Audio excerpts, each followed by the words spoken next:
A new rule could change who is allowed to care for your pet. 10 News reporter Jared Aarons live at the Veterinary Medical Board meeting in Rancho Bernardo. Now, Jared, why the change?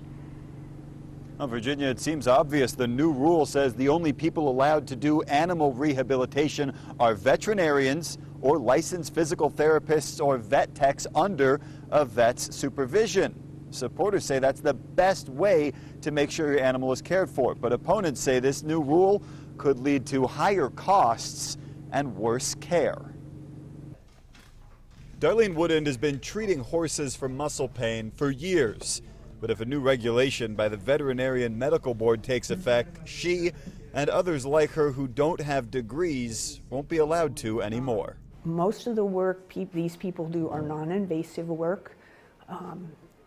They're just making the animal feel better and have a better well-being about themselves. The new law about animal rehabilitation covers more than a dozen types of care, like hydrotherapy or massages.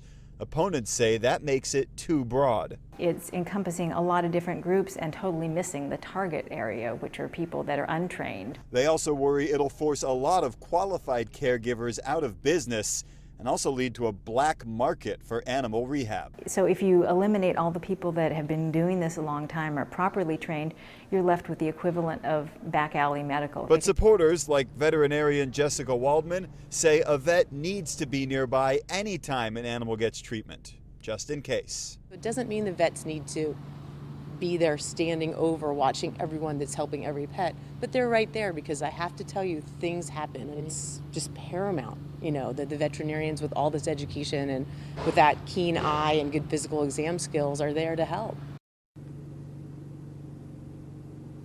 The board still hasn't made a final decision on this rule. They could pass it as it is, or they could still make changes. They got thousands of comments about it from people on both sides of the issue. If they make a decision today, we'll bring it to you here on 10 News. Live in Rancho Bernardo, Jared Aarons, 10 News.